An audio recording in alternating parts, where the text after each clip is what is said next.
Olá, é sempre um prazer receber você aqui na série O Caminho. Você já ouviu falar na teologia da prosperidade? Será que Jesus prometeu quando esteve aqui que todo cristão seria um bem-sucedido homem ou uma mulher de negócios?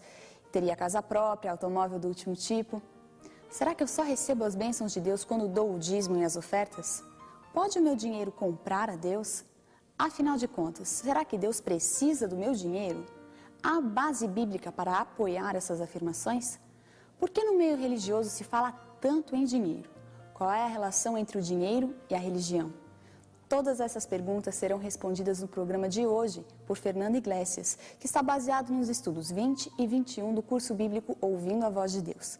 O tema de hoje é o caminho do sucesso. Senhor nosso Deus, muito obrigado, Senhor, porque nós estamos aqui diante da Sua presença, uns com os outros. Obrigado, Senhor, porque sentimos o Seu Espírito, a Sua presença.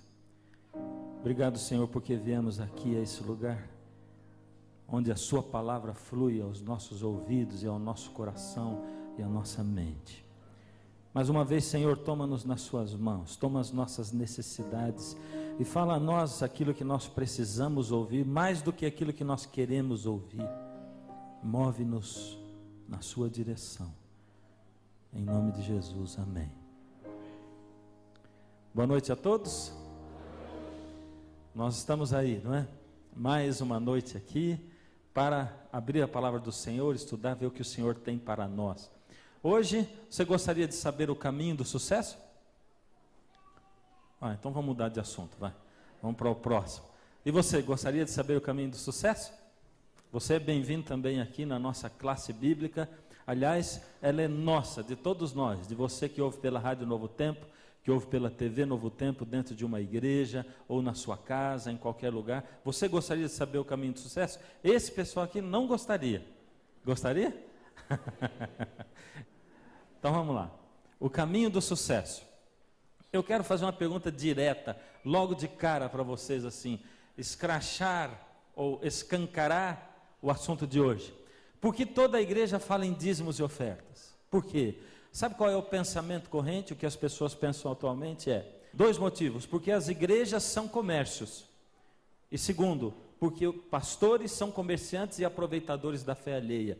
Eu falei para você um dia desses aí, que quando eu me formei pastor há 23 anos atrás, 22, era uma honra, um prazer dizer que você era pastor. E hoje, dependendo do lugar onde você está, num hotel, em algum lugar, vai preencher a ficha, e ali tem a ficha profissão, e você fica com vergonha de colocar pastor ali, com medo que as pessoas vão olhar para você e já vão pensar assim: aproveitador. Esse é o pensamento corrente. As igrejas são comércios e os pastores são comerciantes, aproveitadores da fé alheia. Está certo ou está errado? Eu vou dar para vocês o que eu penso, porque isso aqui não vou responder de acordo com a Bíblia agora, mas certo ou errado, eu penso que está certo. As igrejas são comércio e os pastores são aproveitadores da fé alheia. Essa é só a primeira parte da resposta. A segunda é que está certo e está também errado. Ué, mas uma coisa pode ser certa e errada? Pode ou não? Pode? Então ainda bem, obrigado, porque eu penso assim. Eu penso que isso está certo e penso que está errado. E vou explicar para vocês como. Eu penso que está certo, porque algumas igrejas são verdadeiramente comércios declarados. Algumas são. E você pode perceber, eu não vou dizer o nome de nenhuma, mas algumas são comércio declarado.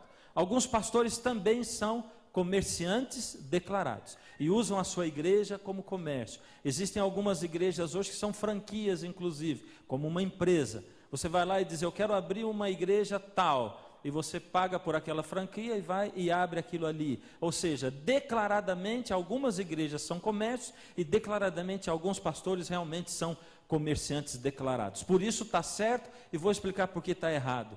Porque muitas igrejas são entidades sérias e muitos pastores são missionários dedicados. E assim como tem falso profeta e verdadeiro profeta, assim como tem taxista honesto e desonesto, assim como existem bons professores e maus professores, infelizmente na área da crença, da fé, também existe gente boa e confiável e gente ruim e que não é digna de confiança, e igrejas, entidades assim também. Se existe o risco de haver um comércio, por que ou para que uma igreja? E a gente diz assim, foi Deus quem criou a igreja. Essa é a igreja de Cristo. 1 Coríntios 14 diz, 1 Coríntios 12 compara a igreja com o corpo de Cristo e diz que Cristo é a cabeça da igreja. Olha que coisa forte. Enquanto Gandhi declara assim, eu não sou cristão por causa dos cristãos, e ele foi uma pessoa maravilhosa, um grande homem, com uma reputação, um passado, uma reputação a defender. E ele diz mais ou menos, exatamente, eu não sou cristão por causa dos cristãos. E a gente, nós cristãos, vermelhos, com o rosto rubro ou ruborizado, né? Nós olhamos para isso, para essa declaração e dizemos, meu Deus, Gandhi, um homem com toda essa vida para mostrar ao mundo, diz que não é cristão por causa dos cristãos. Ele está dizendo claramente o quê? Eu não sou cristão não por causa do Cristo, eu não sou cristão por causa de você, de mim, que nos declaramos cristãos, mas não seguimos aquilo que o Cristo pregou e ensinou. É isso que ele está dizendo. Porém, apesar disso e apesar de problemas que igrejas têm, Jesus, ao contrário de Gandhi, diz assim, a igreja é o corpo, e por mais defeituosa que ela seja, eu não temo me confundir com ela, ou dar o meu nome a ela, eu sou a cabeça da igreja. E é isso que Jesus fala. Agora veja, mas se é assim, para que uma igreja? Deus sabe de tudo, sim ou não? Sabe. Ele sabe o fim desde o princípio, não? Sim. Então por que Deus, Jesus, usou a igreja? Se ele sabia que a igreja podia virar o que virou hoje, ou se pessoas se aproveitariam, ou se entidades se tornariam comércio. Por quê? E eu vou dar para vocês duas respostas e vamos confabular sobre ela. Para responder a primeira, vamos começar fazendo uma outra pergunta. Para que uma família? Nós poderíamos ter vindo a esse mundo de uma maneira diferente, não é verdade?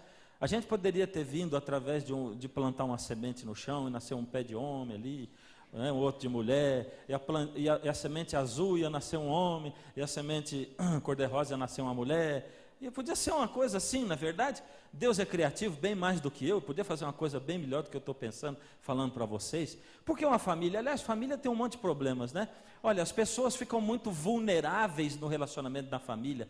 Ou seja, seu irmão, seu tio, sua tia, eles sabem os seus problemas. Seu pai, sua mãe, então, nem se fala, suas qualidades, seus defeitos, naquilo que você é forte, naquilo que você é fraco. E a gente se torna vulnerável para os nossos familiares. Para que uma família? A gente vive muito próximo. E às vezes as festas bonitas, como aniversário, Natal, acaba dando até briga entre um e o outro. Mas para que o negócio de uma família? Olha, vivemos sem privacidade, porque um está tão próximo do outro que vive invadindo a privacidade. E lá em casa é assim, nós temos 3 filhos, e até quando a gente morou em casa com 3 quartos, os 3 sempre dormiam no mesmo quarto, porque eu digo, vocês têm que viver junto. E o mais velho tem diferença de 6 anos para o mais novo, mas eles têm que conviver junto, aprender a serem amigos, apesar da diferença de idade, e o mais novo vai se aproximar do mais velho, o mais velho do mais novo, mas sem dúvida, com isso, eles deixam de ter privacidade. Para que uma família? Por que Deus foi fazer isso? Ora, por alguns motivos óbvios, e outros que a gente nem imagina talvez. Primeiro, porque na família, e está ali em amarelinho, existem tipos de amor abrangentes. Por exemplo, na família você encontra um tipo de amor, o amor da mãe pelo filho, o amor do pai pelo filho. São iguais os dois? O tipo de amor que a mãe tem pelo filho é igual ao tipo de amor que o pai tem? Não, não é igual. E o tipo de amor que o filho tem pelo pai é igual ao que o pai tem pelo filho?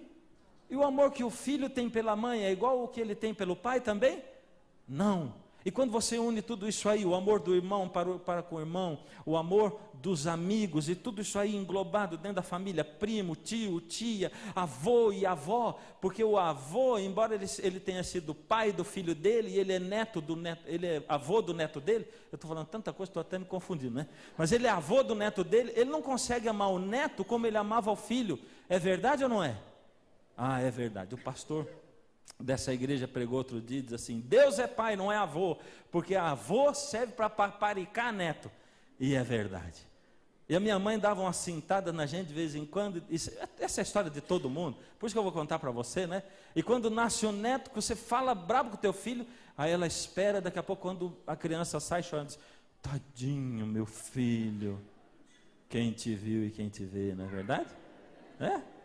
Avô é assim. E esse é um tipo de amor diferente. E as crianças precisam do amor do irmão, do pai, da mãe, da avó, do avô, do tio, da tia e tudo. Por isso Deus deu a família para nós, porque unindo todos esses tipos de amor, a gente pode ter um pouquinho do que é o verdadeiro amor de Deus para conosco.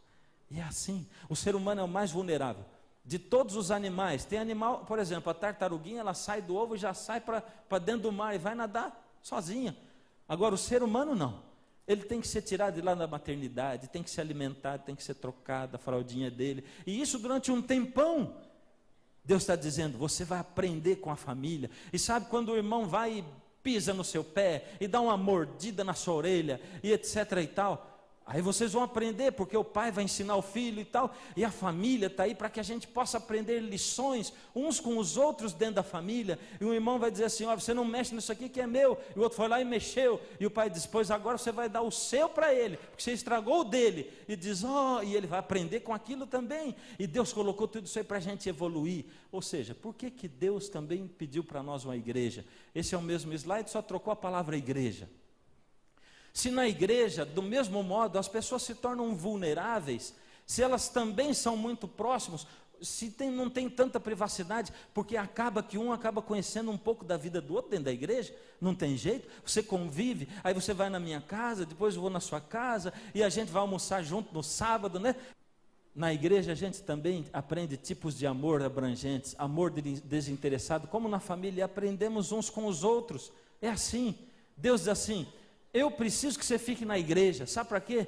Para quando você se zanga com o outro, você aprender que quando ele vier pedir perdão, você aprender a perdoar. Você sabe o que a palavra perdão, ela tem a ver com perda, perder, é isso. Quando você perdoa, você está dizendo, tá bom, eu vou perder, mas eu estou zerando a sua dívida comigo, está perdoado, é isso. E você perdeu por causa do outro.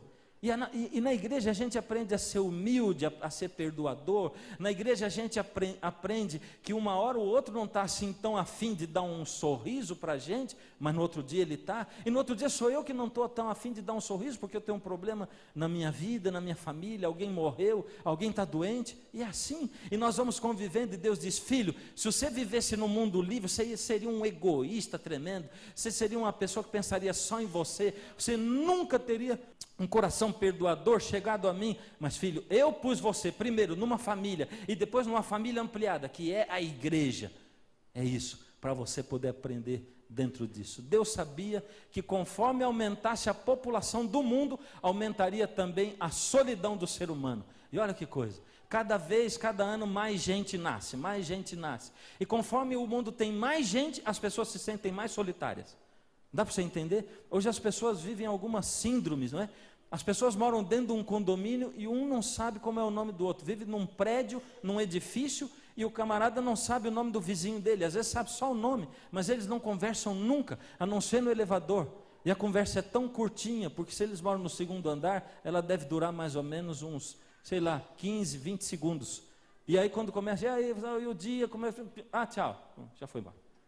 E as pessoas são solitárias. E muita gente vai à escola, vai ao trabalho, mora num condomínio e morrem de solidão. Uma vez uma mulher me chamou para ir visitar a casa dela, eu era pastor dela, ela disse, pastor, eu sou solitária. Mas como? Ela era viúva, mas tinha 3 filhos moços dentro de casa, e eu fui visitá-la, e quando eu cheguei na sala, eu olhei e vi um monte, olhei para a sala dela e tal, um pessoal de família de classe nível médio e tal, e eu olhei, como ela se sente solitária, os filhos são tão agradáveis e tal, e eu comecei a conversar com ela e tal, e eu reparei que não tinha televisão, e eu falei para ela, bom, você não tem cara de quem não tem televisão na casa, eu vou fazer outra pergunta, você tem uma TV para cada quarto aqui? É, e os seus filhos cada um tem um quarto? É, e quando chega de noite, eles comem e cada um vai para dentro do seu quarto e fica lá na televisão, e aquela não era a época de computador, porque hoje eles teriam também o seu computador dentro do quarto. É isso. Então está aí o porquê da sua solidão. Porque as pessoas vão se fechando no seu mundo, com o seu computador, com a sua televisão, com a sua internet, e elas deixam de conviver. Arranca o computador do quarto do teu filho e põe na sala junto.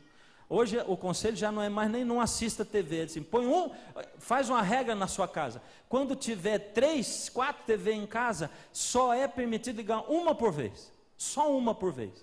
E todo mundo tem que ver a mesma programação. Porque em casa, quando um quer ver o desenho, o outro quer ver o esporte, mas o outro quer ver o jornal. E a gente tem que decidir, tal dia é o dia do desenho, tal dia do esporte, tal dia do jornal. E aquele que já passou da idade do desenho fica lá olhando para o desenho assim. Mas no outro dia, o outro que está na idade do desenho fica olhando para o jornal assim. Mas é assim. E vai estar todo mundo junto, convivendo, e um abrindo mão por causa do outro. E a igreja serve para isso também, para que a gente não se sinta só. A igreja nos faz sentir parte de algo maior, nos faz sentir amados, úteis. A igreja nos mantém humildes. E isso tudo está dentro do plano de Deus para uma igreja. Você vai ver mais para frente. Deus fez a igreja para aprendermos com ela. Ou seja, a igreja é a escola de Deus, e aqui dentro tem um monte de gente em níveis diferentes espirituais. Tem gente no jardim da infância espiritual, tem gente no doutorado e pós-doutorado espiritual. E o mais interessante é que isso independe do tanto de tempo que a pessoa está na igreja. Tem gente que está na igreja há 1 ano e já está no mestrado espiritual. Tem gente que está na igreja há 30, não sai do pré-primário, do maternal, não consegue sair de lá. É assim. Porque a igreja é assim, com gente diferente, um diferente do outro. Aqui tem gente que tem problemas diversos, tem gente que vem de um nível espiritual, já um lar onde fazia o culto dentro de casa, aprendia a Bíblia. Tem gente que veio de um lar onde ele era massacrado, espezinhado, abusado sexualmente, onde sofria violência doméstica, era isso. Tem gente que, a despeito dessas coisas todas, e independente disso, tem gente que é tão ruim, que para ficar... Tem gente que é tão ruim que para ser ruim ainda na igreja tem que melhorar um monte. É isso. E já tem gente que não. Agora veja, a igreja é a escola de Deus. Esse é o primeiro motivo. Segundo, Deus se move através dos homens. Já pensou nisso? Deus não me salva se eu não quiser ser salvo. Você sabe disso, não é verdade? Se você não quiser a salvação, Deus não pode salvar você. Ele não salva. Ele não vai contra a sua vontade. Deus respeita a sua e a minha liberdade de escolha. Tem algumas coisas que Deus não pode fazer, ou Ele se limita a não fazer. Ele não faz, porque Ele se limita. Uma delas é salvar você ou a mim. Se você não quer ser salvo, se eu não quero ser salvo, Deus não tem como salvar. Vai ser salvo sim, Ele não faz isso. Ele não obriga ninguém. Segunda coisa, Deus não prega o evangelho, sou eu que tenho que pregar. E tem um motivo muito óbvio para isso. Você imagina que Deus pedisse a um anjo, e nessa noite o anjo viesse, Deus dissesse, vai lá pregar o evangelho. Dentro do evangelho prega uma mensagem para a família, para aquele povo todo. E quando a gente saísse daqui dessa reunião, lá fora o céu brilhasse, e um anjo voasse pelo céu, e todo mundo dentro dessa cidade ficaria olhando para o céu, e as pessoas extasiadas, um anjo do Senhor, que coisa, que aparência maravilhosa, ele pairasse, e as suas grandes asas abertas, e ele falasse um lindo sermão sobre a família, sobre o respeito do marido com a esposa e um monte de coisa, e todo mundo ia ficar olhando para ele e babando.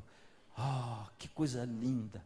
E todo mundo se converteria. Dali 2 dias, no primeiro problema que o camarada tivesse com a esposa, ele ia dizer, aqui ele falou porque ele é anjo, ele não tem esposa. Falou aqui porque ele é anjo, ele não tem uma sogra, não tem um sogro, não tem tio, não tem tia, ele é anjo, ele não tem família.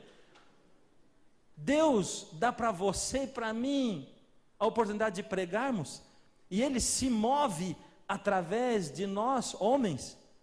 Ele nos deixa esse trabalho, essa missão, Ele nos usa para que nós sejamos instrumentos. E no dia, coisa incrível, eu tinha uma senhora na minha igreja sofrendo de câncer. Ela tinha sabido, fazia 1 semana que estava com câncer, não tinha quem a consolasse. Eu já tinha ido fazer oração, não tinha como, até o dia em que veio uma outra senhora que tinha tido câncer também, e foi visitá-la. E essa outra senhora, quando saiu, depois de dizer para ela, olha, eu sei o que você está sentindo, eu tive câncer, comigo foi assim, assim, assim, mas depois eu fiz isso, e aconteceu isso, e quando essa mulher foi embora, a outra melhorou assim, 50%, porque aquela disse, eu sei o que você está sentindo, e quando eu falo para você assim, é possível ter uma família feliz, e você olha na minha família, e a minha família é feliz, você diz, é verdade, porque ele é igual a mim, e se ele tem, eu também posso ter. É possível seguir a Jesus, você vai olhar para a minha vida, é possível ser feliz nessa terra, seguindo a Jesus, você vai olhar para a minha vida e vai dizer, é verdade, porque ele é igual a mim, por isso Deus dá para você e para mim essa missão. Primeiro, a igreja existe para nós aprendermos com a igreja, ela é uma escola. Segundo, sendo que Deus se move através do homem, a igreja é o método que Deus usa para mover o homem, ou mover a nós mesmos. E terceiro, a igreja é imperfeita. A igreja é imperfeita, ela tem problemas. E eu tenho dito, se você veio aqui achando que veio num lugar perfeito, onde não tem problema nenhum, onde ninguém olha para a vida do outro, onde um não fala da vida do outro, você veio ao lugar errado. Essa igreja tem problemas. Ela é imperfeita. E eu vou dizer para você por que ela é imperfeita. Por minha causa. Porque eu estou aqui nessa igreja. Eu sou um ser humano imperfeito.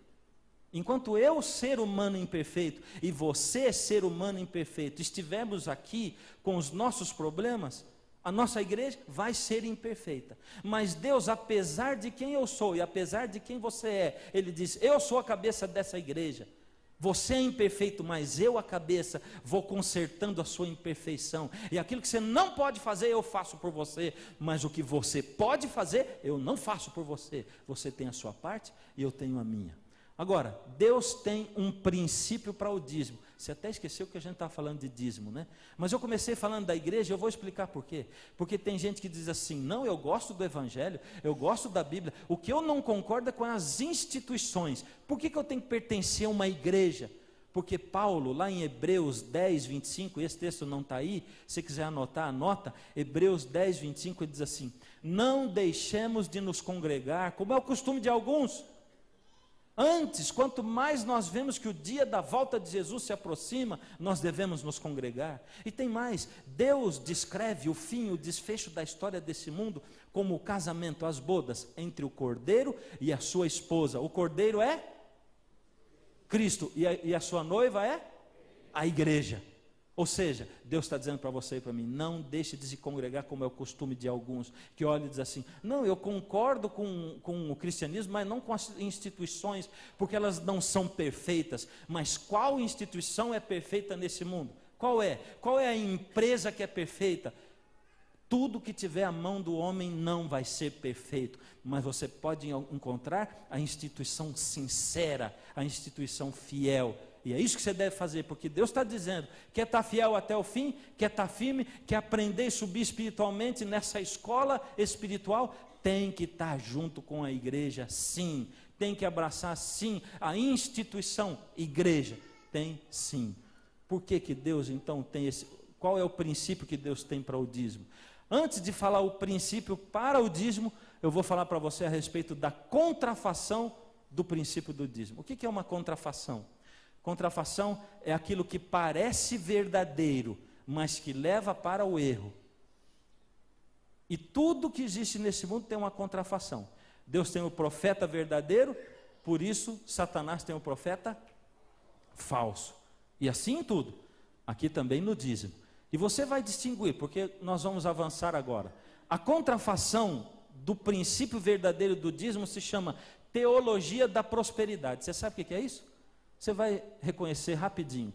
É uma teologia que hoje diz assim para você: Deus resolve todos os seus problemas financeiros, profissionais, emocionais e etc. Deus faz tudo por você. Deus é o gênio da lâmpada. Isso se chama teologia da prosperidade. Ela diz: você dá o que tem para Deus e Deus dá tudo o que você deseja. É assim que eles dizem: vem aqui, traz o seu dinheiro. Se você não tem dinheiro, está com dinheiro para pagar o aluguel, dá o dinheiro do aluguel aqui. Se você não tem dinheiro para outra coisa, o que você tiver, traz aqui. Porque Deus é assim, Ele quer que você dê o pouquinho que você tem, e Ele vai dar um monte de coisa para você. Ele vai dar saúde para você, vai dar dinheiro para você, Ele vai fazer você próspero, você vai passar em concurso. Você era um mendigo, mas vai ser um empresário. É isso. Essa se chama teologia da prosperidade. Esse é um princípio mentiroso, que diz o seguinte: ser cristão é receber bênçãos. Ser cristão é receber bênçãos? É isso? Olha o que Cristo diz: mais bem-aventurada coisa é dar do que? Receber. Quem foi que disse isso? Jesus Cristo. Por isso, o cristianismo, que é a religião do Cristo, não diz Deus dá o que você quer e precisa. Diz, mais bem-aventurada coisa é você dar do que receber. A igreja primitiva, a igreja cristã, logo depois que Jesus morreu e os apóstolos, os discípulos, tomados pelo Espírito de Deus, pregando, essa igreja pregava o seguinte: glorificar a Deus, ensinou você a glorificar a Deus e deleitar-se nele para sempre. Para que eu tenho que ir para a igreja? A igreja primitiva dizia, porque Deus é o Criador de tudo, Ele é o seu Criador, Ele é quem mantém você, e vale a pena você ir à igreja para glorificar a Deus, porque Ele é digno de toda a honra, de toda a glória. É isso. Isso era o que a igreja primitiva ensinava. A igreja da prosperidade ensina você assim: procure a Deus e Ele te dará uma boa gratificação. É isso. Quando você ouvir isso na TV, no rádio, você já vai saber distinguir. Essa é a diferença entre a igreja primitiva e a igreja de hoje, a igreja da prosperidade. A igreja primitiva te ensinou, procure a Deus pelo que Ele é. A igreja da prosperidade te ensina, procure a Deus porque você merece melhorar de vida. É isso que eles dizem. A igreja primitiva te ensinou, vale a pena estar na presença de Deus, não importa quem vai ser o pregador. A igreja da prosperidade te ensina, se o pregador for bom, se a música for boa, se o show for bom, de boa qualidade, e se você puder ganhar com isso, então vale a pena você ir à igreja. Dá para você perceber a diferença? E alguns vão à igreja quando o show é bom, outros vão à igreja quando promete uma gratificação boa.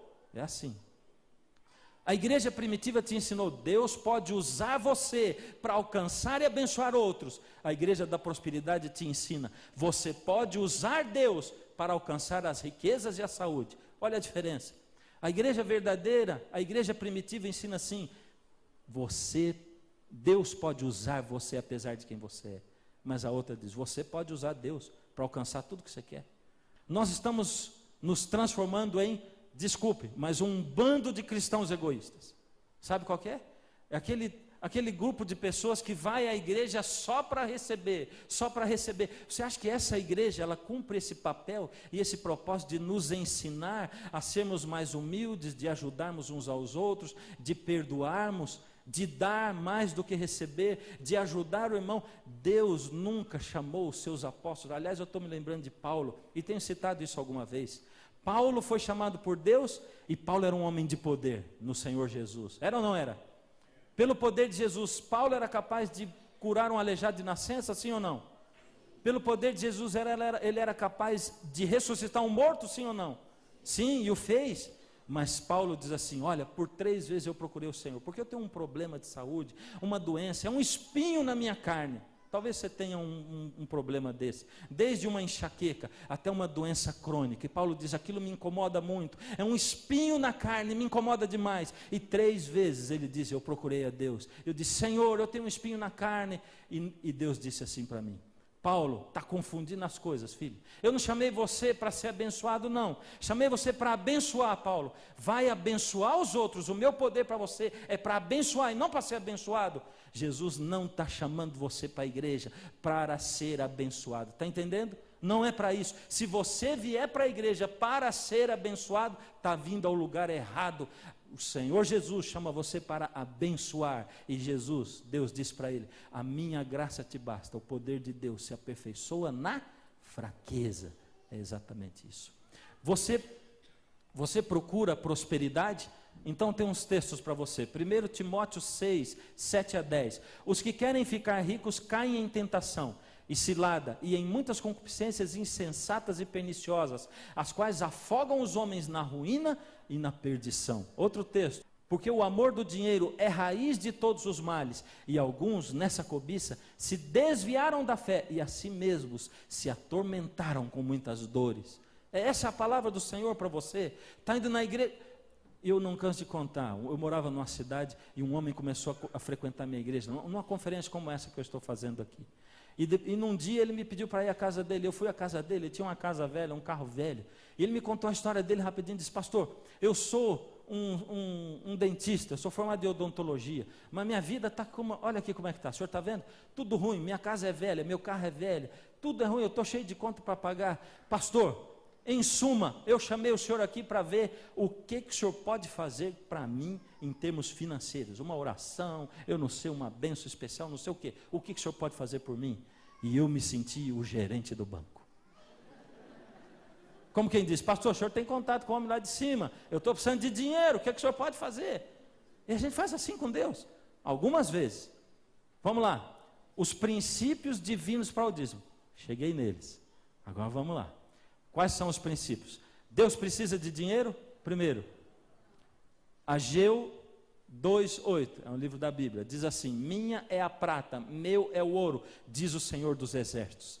Deus diz, eu não preciso de dinheiro, porque a prata é minha e o ouro é meu. Será que dele é só a prata e o ouro? Aliás, lembrando disso aqui, lá no céu, lembra quando nós estudamos sobre a nova terra? Deus diz assim, o ouro para mim não vale nada, as pedras preciosas não valem nada, vai virar chão aqui para você pisar em cima. Você entendeu? Não vale nada isso para mim.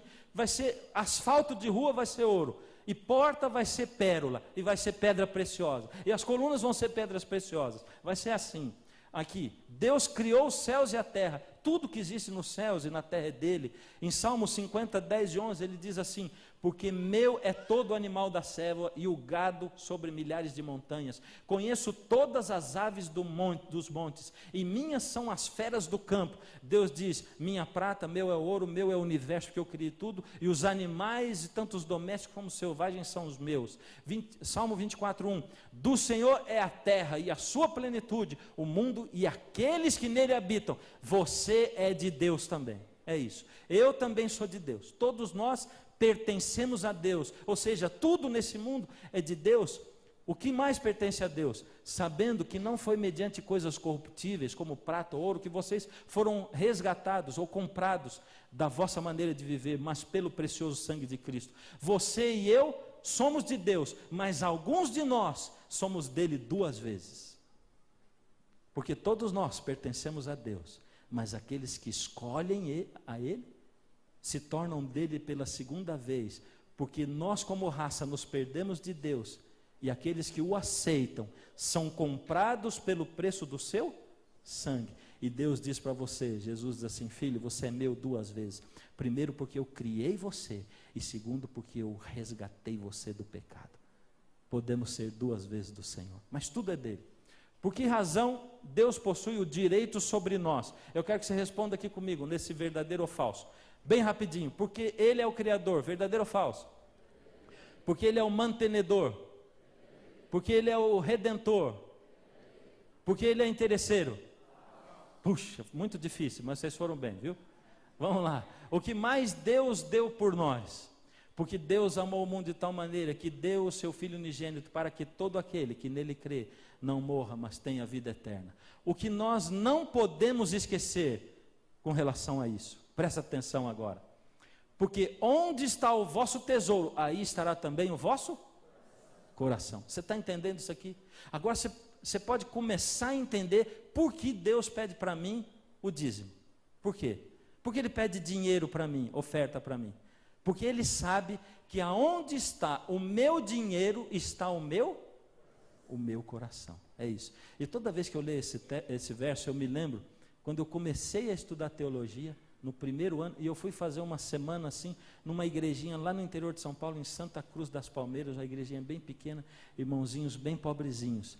E no final da semana eu havia feito amizade com uma pessoa lá da igreja, e esse senhor, pobrezinho, no fim da semana, numa noite, antes de eu pregar, ele pegou e pôs um negócio no bolso do meu paletó e disse assim, você abre só depois, não abre agora. E eu fui embora. E quando eu fui embora, cheguei em casa, tinha lá um papel, um envelope, tinha uma nota de R$5. R$5. E aquilo mas me deu uma dó, porque aquilo devia fazer falta para ele. E eu fiquei pensando, mas meu Deus, não precisa, como é que vai me dar dinheiro? Me dá. E eu pensando, por que ele me deu aquilo? Ele me deu um pouquinho dele. Foi isso que ele deu para mim. Porque aquilo custa para ele. É isso que Deus está dizendo para você e para mim. Aonde está o seu dinheiro, o seu tesouro, está também o seu coração. E é fácil você ver a prioridade das pessoas, né? Tem gente que mora num casebre e tem um carrão assim, não é? porque a prioridade dele é o carro, não é a casa. Já outro não tem nem um carro direito, anda de bicicleta, mas a casa que ele mora é dele. Ele priorizou aquilo, não é? E assim por diante. Deus é sábio e Ele sabe o que acontece conosco. Deuteronômio 8, 17 e 18. Nós não podemos esquecer o seguinte: e digas no teu coração, a minha força e a fortaleza da minha mão me adquiriu essas coisas. Sabe o que é essa história? É gente que diz assim: não, que negócio é esse? Você acha que eu vou dar dinheiro para a igreja, para pastor? Imagina, eu lutei muito para conseguir isso, mas eu gramei muito para chegar onde eu cheguei. Olha agora aqui que eu sou, quem eu sou. Acho que eu vou... Eu fiz por merecer, eu sofri muito, eu lutei muito nessa vida. E Deus está dizendo assim: cuidado para que você não diga no seu coração, a minha força e a fortaleza da minha mão me adquiriu essas coisas. Sabe o que é isso? Sabe como é que é na verdade? Antes te lembrarás do Senhor, porque é Ele que te dá sabedoria e forças para adquirires riquezas. Deus dá para você sabedoria, porque tudo é dele, e a sabedoria é dele também. Se você se esforçou muito, muito bem, mas saiba que a sabedoria foi ele que te deu, e ele te deu também forças, ele deu para você a saúde, porque se você não tiver saúde, ou se você perdê-la agora, você pode perder tudo que você conseguiu. É exatamente isso. Ou seja, bendito aquele que reconhece e diz assim: graças a Deus, que ele me deu força e sabedoria, para que eu pudesse lutar e conseguir o que eu tenho. Foi um trabalho conjunto, porque Deus é o dono de tudo, e Ele é o meu dono também. Se Deus não precisa de dinheiro, porque tudo é dele, então por que eu devo dar oferta e devolver o dízimo? E agora? Para quê? Por quê? O que Deus quer? A oferta ou o doador? O que Deus ama? O dízimo ou você? E sabe que um tempo atrás aqui eu conheci uma pessoa, um grande amigo meu, e eu conversando com ele, porque ele não tinha vindo, ele não era membro da igreja adventista. Ele diz assim: pastor, eu estou querendo ir para a igreja, mas eu estou com um problema assim. Sabe por quê, pastor? Veja, eu tenho um comércio e tal, e eu estou lutando com isso, eu tenho vários comércios. Ele é um empresário riquíssimo, ele tem muitas empresas, ele ganha muito, muito, muito dinheiro. Ele diz assim: pastor, eu não posso deixar de abrir no sábado. Vamos fazer o seguinte, eu vou perguntar uma coisa para o senhor. E se eu pegar, pastor, imagina, muitas empresas eu tenho, elas abrem no sábado, algumas delas eu sou sócio, outras eu sou dono, outras eu sou majoritário, mas veja só, e se eu pegar todo o lucro do sábado de todas as minhas empresas, e 4 sábados por mês, ou 5, quando forem 5, mas cada sábado eu pego o lucro todinho e eu dou para a igreja. E aí, pastor, pode? Que coisa maravilhosa, não é?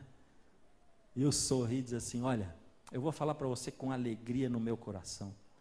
Deus, Ele quer você, Ele não quer o seu dinheiro, porque o dinheiro já é dele, a prata é dele. Eu poderia dizer para você aqui que maravilha, dá o dinheiro para a igreja, olha só que coisa maravilhosa, porque vai entrar muito dinheiro, mas não é o que Deus diz.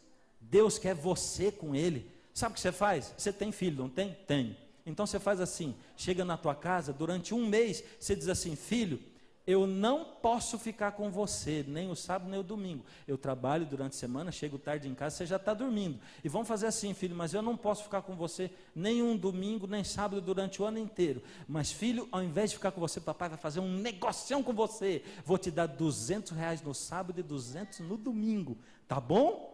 E assim, durante a semana eu estou trabalhando, chego às 9, você já está dormindo, mas no sábado te dou 200, domingo te dou 200 e vou continuar nas minhas coisas, tá bom, filho? Ele vai ficar feliz da vida, mas dali 10 anos você não tem filho. É assim. E Deus olha para você e diz: filho, eu quero tempo seu, eu quero relacionamento com você, eu quero que você gaste tempo comigo, doe-se para mim, mais do que o seu dinheiro. E essa é a conta de Deus mesmo. Vai aparecer um slide ali. Você vai ver, Deus pede do seu dinheiro quanto? 10%. E do seu tempo? A 7ª parte.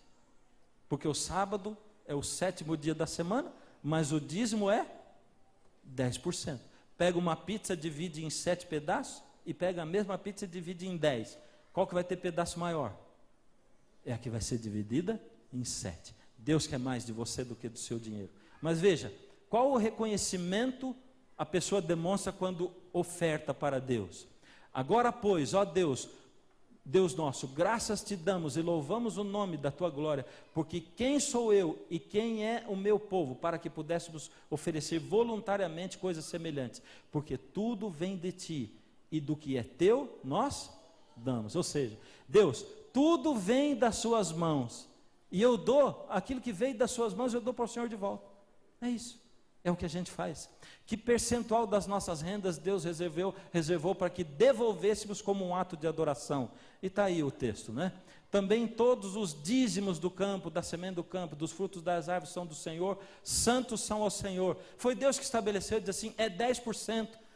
Eu vou dizer para você, esses 10%, você vai pensar assim, mas como é que eu vou fazer isso? Porque eu tenho as minhas contas todas, eu estou endividado. Se eu tirar 10% e der para Deus, eu estou perdido. Será que você está perdido mesmo? Olha lá, 1/7 Deus quer mais o seu tempo do que o seu dinheiro. Qual a importância a Bíblia dá aos dízimos e ofertas como elemento de adoração? Malaquias 3:8 diz claramente assim: roubará o homem a Deus?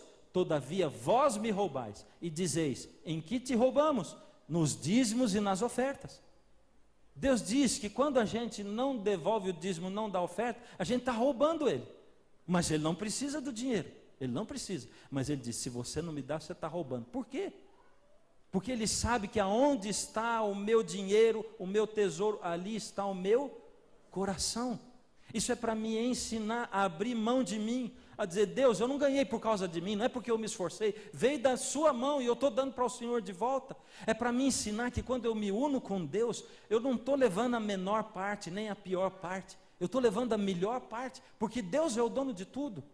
Qual é o destino dos dízimos? Números 18, 21, eu vou falar como acontece aqui na igreja adventista do sétimo dia, não estou falando em geral, porque eu não sei como é em geral. Aqui acontece como diz Números 18, 21, e eis que aos filhos de Levi tenho dado todos os dízimos em Israel por herança, pelo ministério que executam, o ministério da tenda da congregação.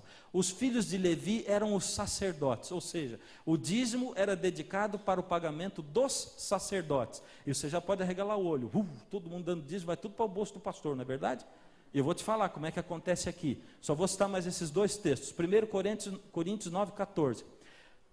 É o dízimo no Novo Testamento. Como é que era? Aquele era no Antigo Testamento, ia para o sacerdote. E no Novo Testamento? Assim ordenou também o Senhor aos que anunciam o Evangelho, que vivam do Evangelho. Eu vou te dizer o seguinte, aqui na Igreja Adventista do Sétimo Dia, todos os pastores ganham o mesmo salário.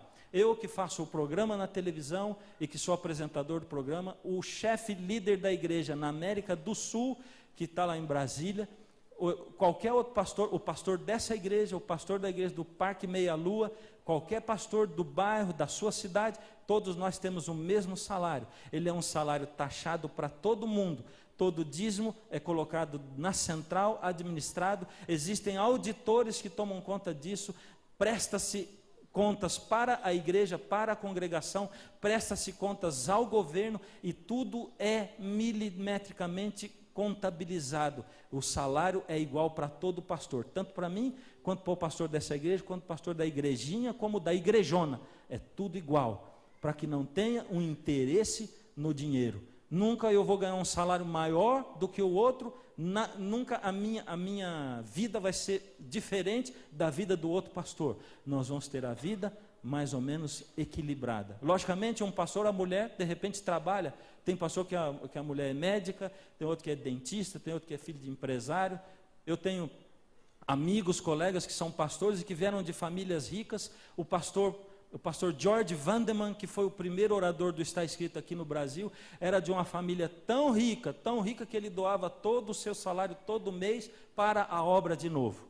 E do dinheiro que eu recebo de pagamento, que vem do dízimo dos irmãos, eu dou o meu dízimo também. E eu vou dizer para você, eu fico em paz, tranquilo com aquilo que eu faço, porque na minha família antes não tem pastor.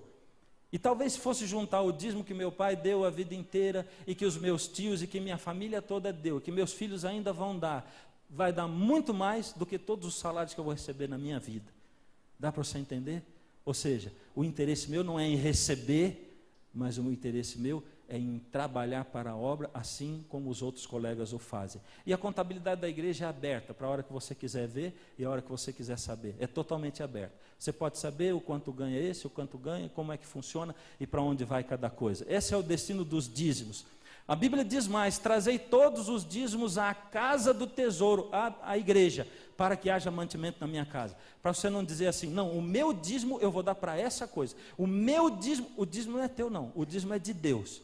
O dízimo não é meu não, o dízimo é de Deus. Deus diz assim, você vai dar o dízimo na igreja, na casa do tesouro, e ele vai ser aplicado para pagar os pastores. Ou seja, se entra mais dinheiro, nós vamos ter, ao invés de pastores ganhando mais, nós vamos ter mais pastores. E é isso que vai acontecer. Ou seja, aqui dentro da América do Sul, do ano passado para esse ano, aumentou aproximadamente 200 pastores a mais. Dá para você entender? Ao invés dos pastores terem um salário aumentado, aumentou o número de pastores que vão atender a igreja em toda a América do Sul. É assim que acontece. Quais são os critérios que a Bíblia apresenta para a separação das ofertas em nossa adoração? Ai, meu pai, já foi o dízimo, que é 10%, ainda vamos falar de oferta? Desculpa, eu tenho que falar do que Deus manda eu falar. Eu tenho que falar daquilo que eu aprendi a fazer, daquilo que meu pai sempre fez na vida dele e daquilo que a Bíblia fala para nós. E é isso aqui. A oferta deve ser individual e voluntária. Cada um conforme ao dom da sua mão, conforme a bênção que o Senhor Deus, a bênção do Senhor teu Deus, que lhe